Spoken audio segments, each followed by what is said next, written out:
So biomass energy is the thermal degradation using heat and also biochemical degradation using a microorganism. So we're degrading organic materials such as plants, such as like cow manure, such as waste material to some sort of like form these biofuels. It can be biochar, bio-oil, biogas, biodiesel, bioethanol. So these biofuels, they can some sort of like be used for power generation, for heat generation, as a transport fuel, as a chemical feedstock as well. So how they work into the energy sector. So you normally have like the bio oil, right? Bio oil, it can be combusted, so when it's combusted to produce that certain heat, then you utilize the heat to evaporate water, producing steam, right? And then utilize that steam to run steam turbines connected to generator. And that's how you come about with generating electricity from these biofuels. Hello, everyone, and welcome to another episode of the Root of the Science podcast with your girl and with an E. If you are new here, welcome to the show. It is an absolute pleasure to have you on. If you are a regular listener, thank you so much for coming back and tuning in. And remember to follow the show on wherever you listen to your podcast. If you're listening via audio or if you're watching us on YouTube, please click the subscribe button so that you're aware when new episodes are live. Now, let's get into today's episode. Alien plants are non-native species that aggressively invade ecosystems. They cause massive agricultural and economic damage. A 2021 study by scientists from the Center of Agriculture and Biosciences International found that alien invasive species cost Africa's agriculture sector an estimated 65 billion US dollars a year, which is approximately 2.5% of the continent's total GDP. On average, each country experiences annual losses of 1.37 billion US dollars. These losses highlight the need for sustainable management of alien invasive species and the development for innovative solutions across Africa. As we continue the innovation in agriculture series and the farming series that we've been running this past couple of months, I'm so happy to introduce our guest today. Our guest is Bongiwe Mtshali. She is from South Africa and is a researcher currently pursuing her master's in agricultural engineering. She addresses agriculture sustainability and energy access through her research on converting invasive alien plant species into renewable energy sources. This was such an interesting conversation where we hear about Bongiwe talking about her research, as well as more about herself behind the science and finding out what made her get into the sciences and her passions away from science. Tune in to all of this and so much more. Let's go. Hi, Bongiwe. Welcome to the show. Hi, Anne with an E. Thank you so much for having me to the show as well. And I'd like to congratulate you on honestly speaking on this amazing and impactful platform. So thank you so much for having me. Oh, How are you doing? I'm good. I'm so excited to have you here. I mean, I had the pleasure of knowing you virtually last year, and then we recently met up, and I was so riveted by the type of research that you were doing. And I was like, listen, don't tell me anymore. I want you to tell me while telling our listeners. But before we get here, also just thank you for the kind words about the platform. Let me not dismiss that. It's really so kind of you, but it's all about you today. So let's start from the beginning. Tell us more about yourself, where you're from, and while you're telling us, the genesis of Bongiwe, can you tell us if science is always something that you actually aspire to get into? All right. Yeah. My name is Bongiwe Mtshali. introduction. I'm from Vryheid, originally eMondlo, KwaZulu-Natal in South Africa. I came mostly in Pietermaritzburg to study a BSc in agriculture engineering, Mhm. and I am currently doing my master's in agriculture engineering as well, focusing on renewable energy sector, especially biomass energy. Honestly speaking, science was definitely not a plan for me. I just feel like I've been someone who really loved acting, radio broadcasting, just to Mm. be a television personality, I think that's one of the gifts that I feel like God really some sort of like gave it to me for like a certain purpose. So I'm still looking forward into, exploring that side of me. I mean, Yeah, and I think I can have both of the world, right? You're doing definitely, definitely, it. definitely. You're doing it. Yeah. Yeah, I'm I, privy to that. So I exactly. definitely agree with that. So you've told our listeners that you're doing agriculture engineering. This is an engineering.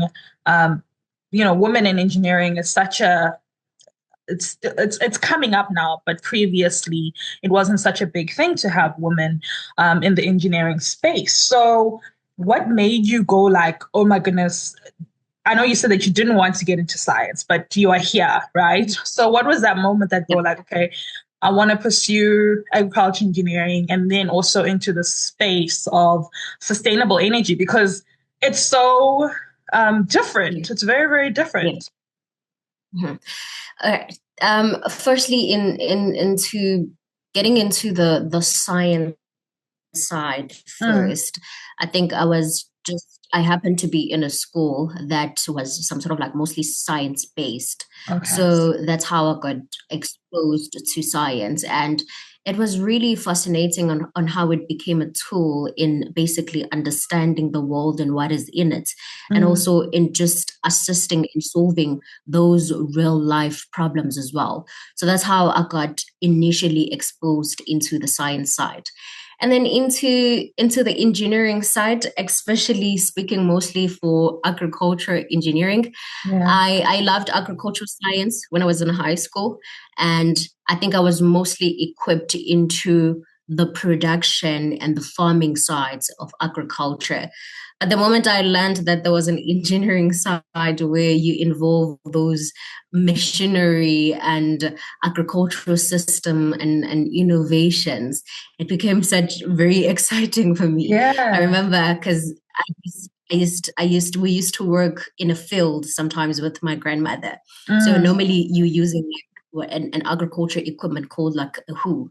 So that hoe, we normally call it igeja ngesizulu. So I remember how time consuming and labor extensive it was to use that equipment.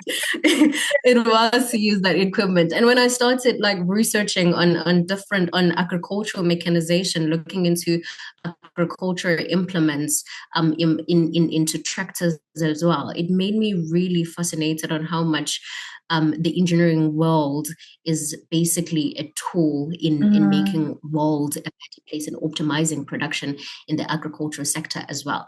So I just feel like that's where mostly my passion has been about. Oh, that's And beautiful.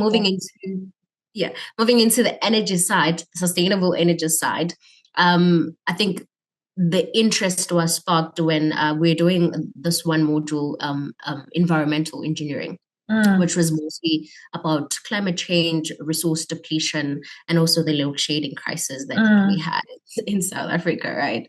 Yeah. So the moment I got exposed to those impact that they have in basically our livelihoods in business in economic development, I immediately knew that I really wanted to make a difference in the sector, bringing in clean affordable energy sources, to support sustainability as well. Mm, So more than anything, it was just certain pieces of the mm. puzzle that needed to be formed together.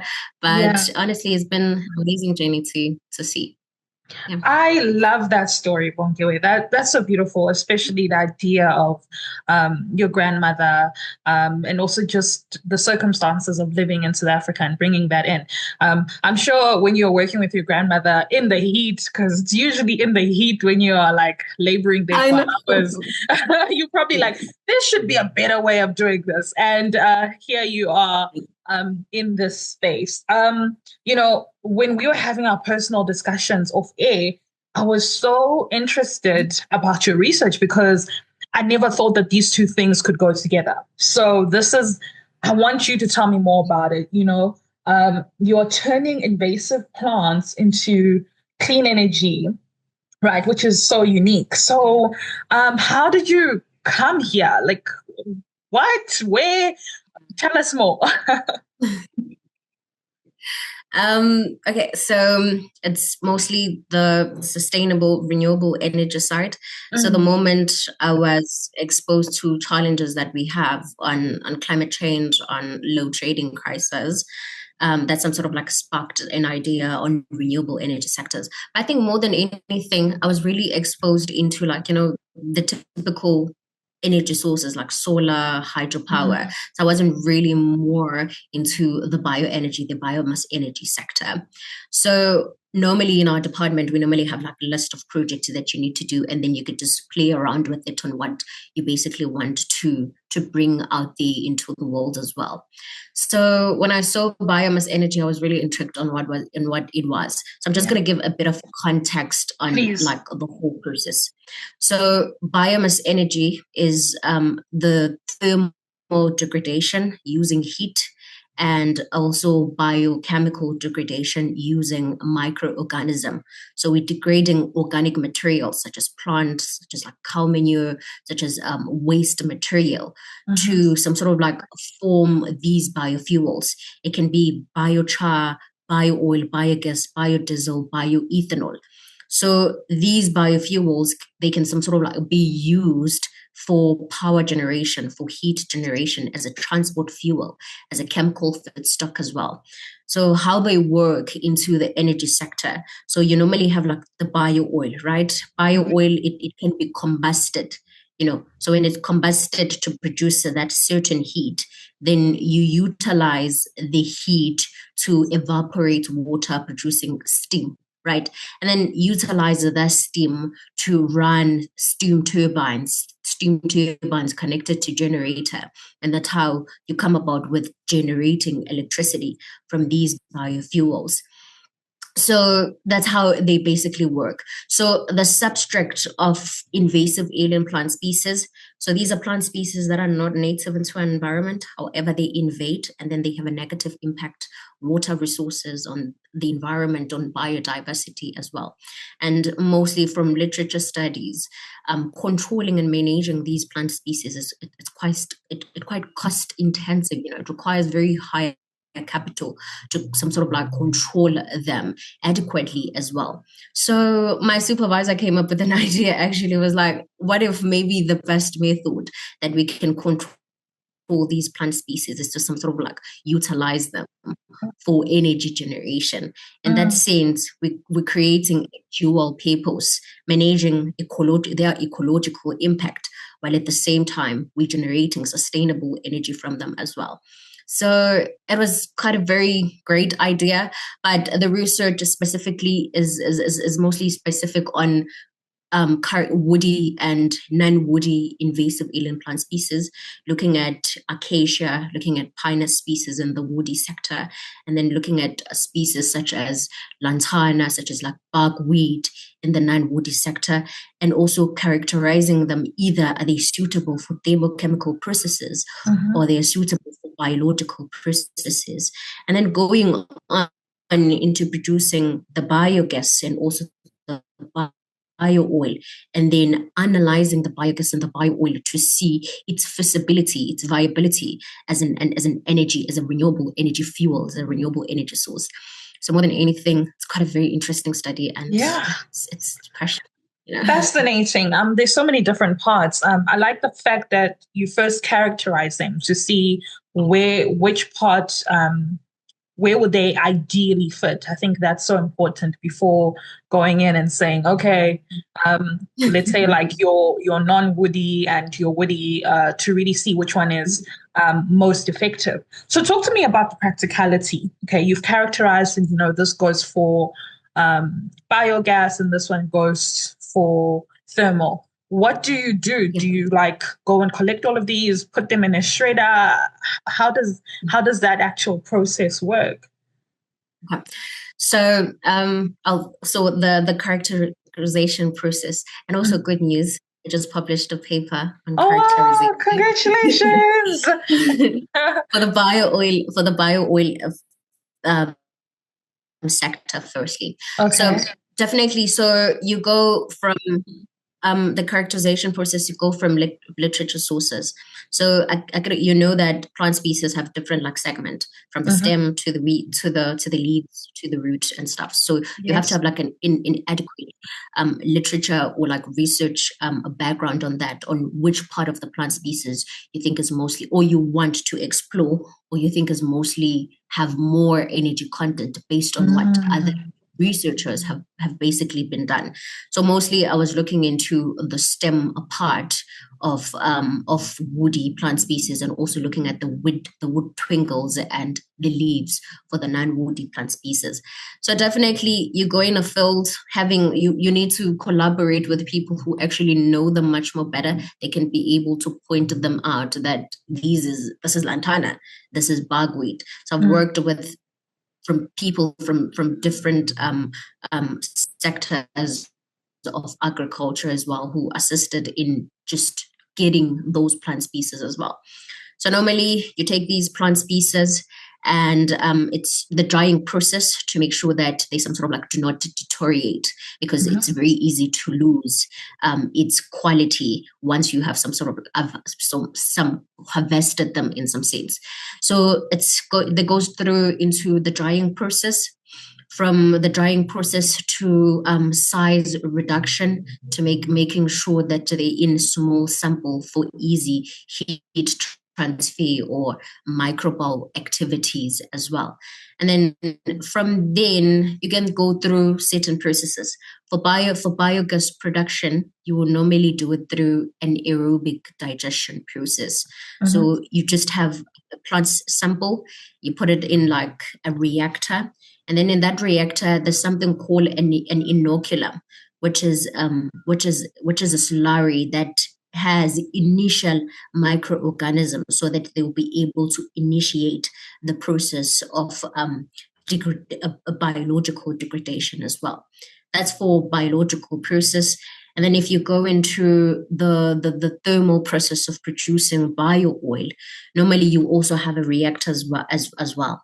You Mm. then feed in the plant species in that reactor, and then you supply heat into it. And then it degrades the plant species. Once it has degraded the plant species, they're going to be the formation of like vapors. Those vapors are condensable. So when they're passing through lower temperature ranges, about 5 degrees, there's some sort of like condensed into bio oil. And Mm. normally they result into other residues as well. The biogas process has what we call a digestate that you can utilize as a fertilizer. The Okay. bio oil has other residues like the biochar and the syngas.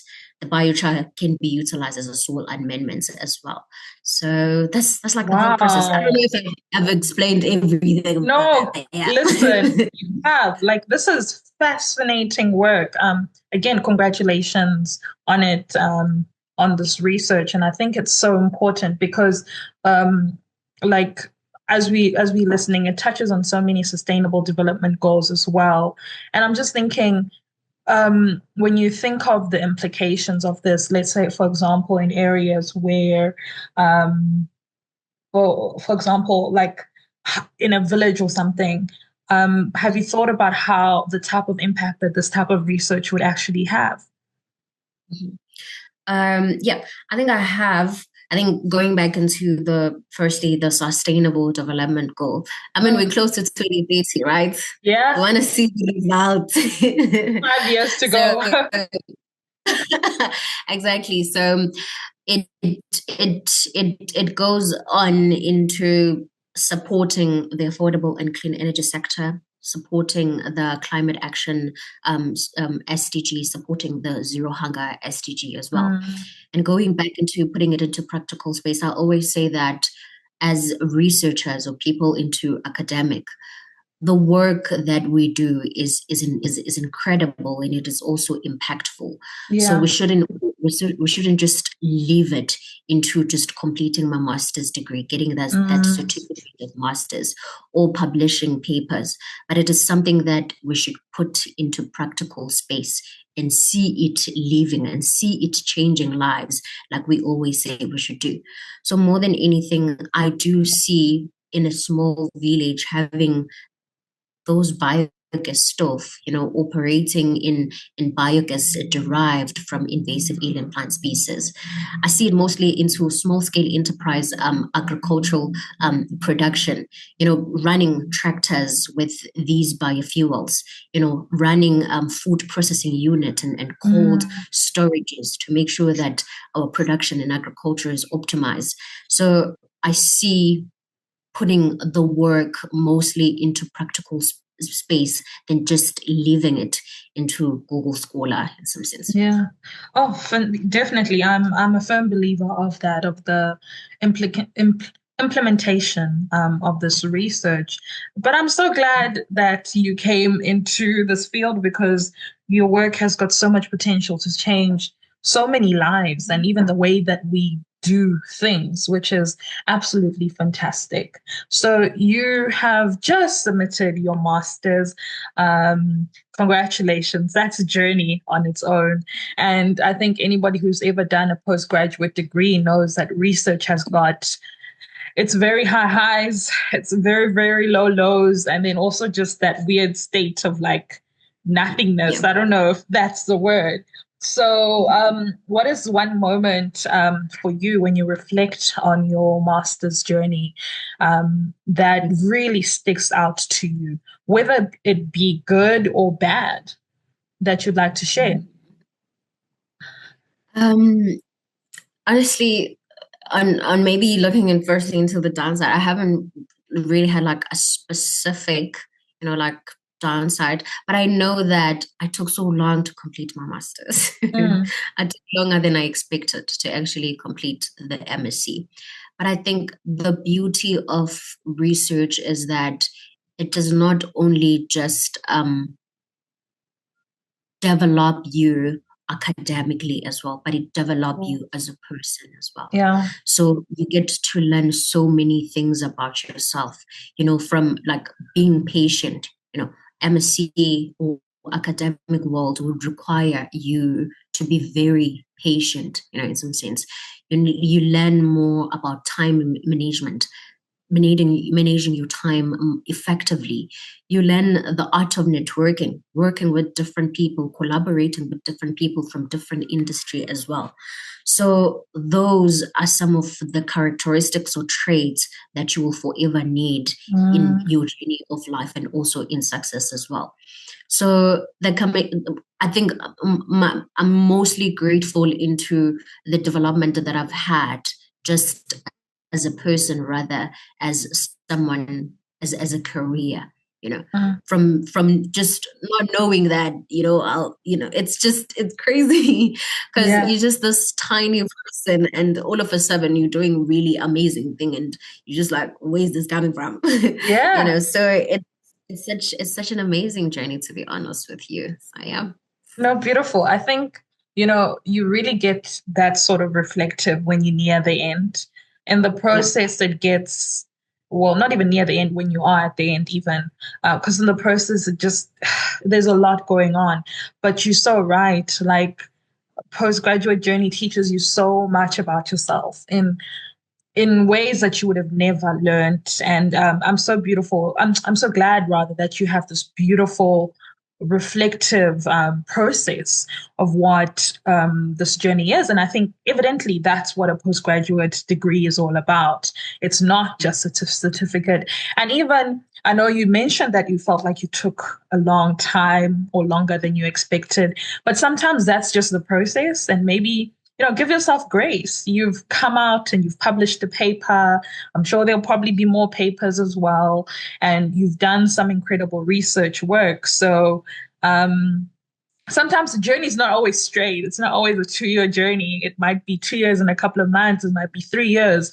But as long as you've gotten to the end, which is where you're at. So huge congratulations on that. Like, yeah, there's so many people who will tell you, like, girl, as long as you've done it. And I think that's the most important part.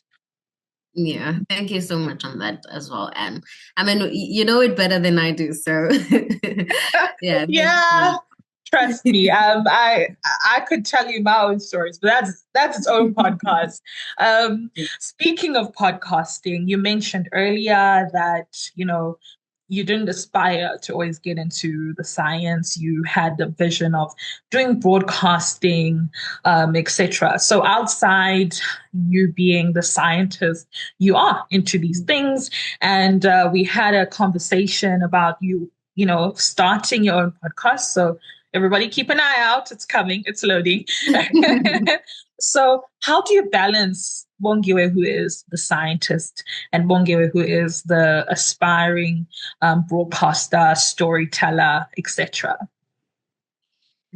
So I firstly want to also thank you so much for the conversation that we had about me venturing into my other life, broadcasting.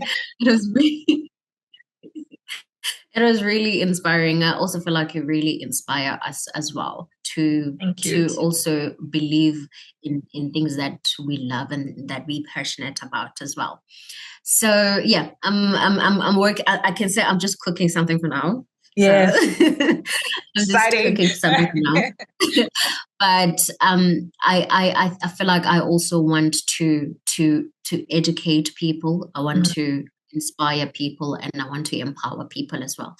And I want to create a community where people will be safe and people will be able to relate into like certain stories and journeys from other people as well.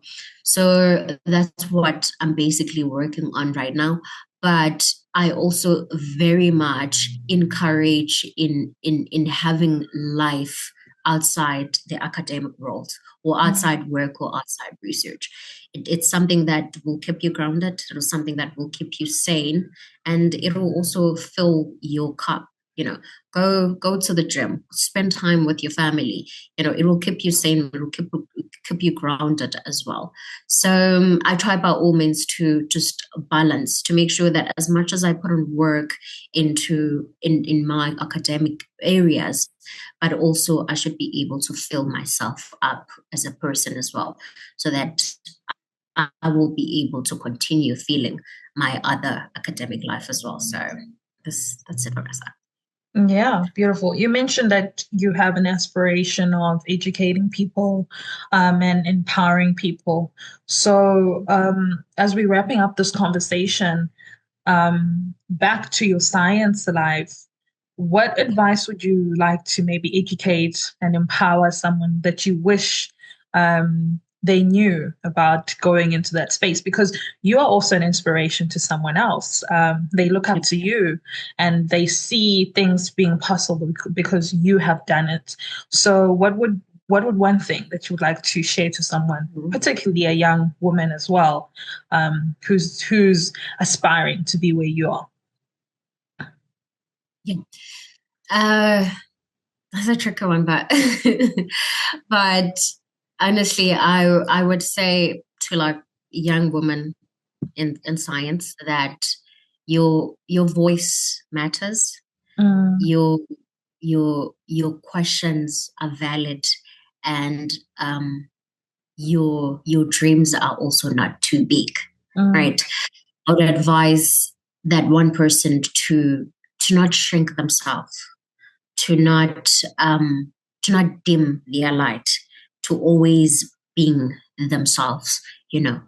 And I think more than anything, I would advise us as women in science to stick together, to lift each other, to be in each other's back, because if one person breaks certain barriers or certain obstruction, that means all of us have a way, to making it in this world as well. So I think that's one of the advice that I have, is that be there, go out there, be the best version of yourself, and put out there and work hard. That's it. I love it. Such wonderful advice. Bongiwe, we are wrapping up our conversation, and I just have one more question. Yeah.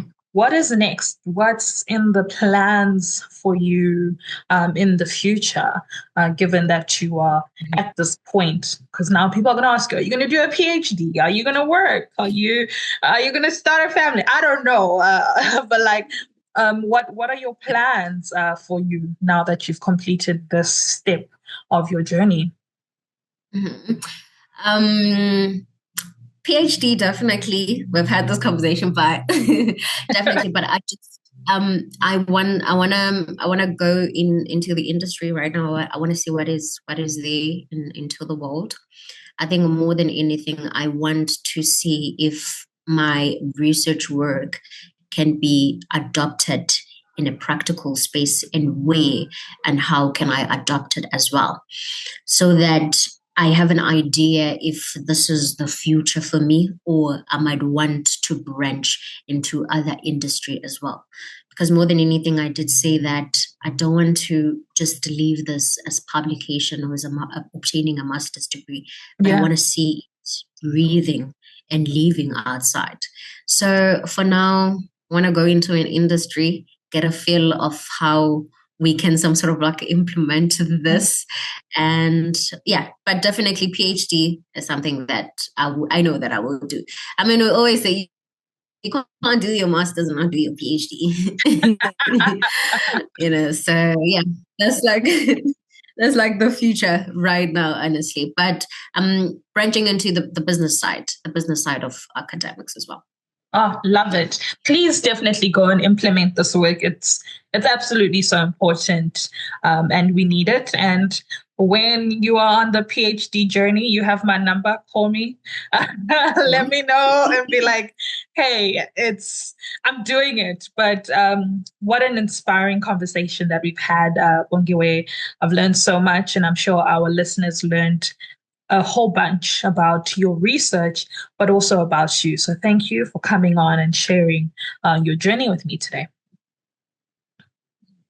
Thank you very much, Anne, with an E. Thanks very much. Really, I really appreciate having me into the platform as well to share my little 2 cents. So yeah, and also thank you as well for continuing inspiring us as well. We know that we have a community, we have people like you who are going to continue pushing us and being our shoulder to cry on in women in science as well. So I really appreciate you. Thank you. Definitely. Thank you so much, Bongiwe. And to everybody else who's tuned in, thank you for listening to another episode of the Root of the Science podcast with your girl, Anne with an E. Until next time, goodbye.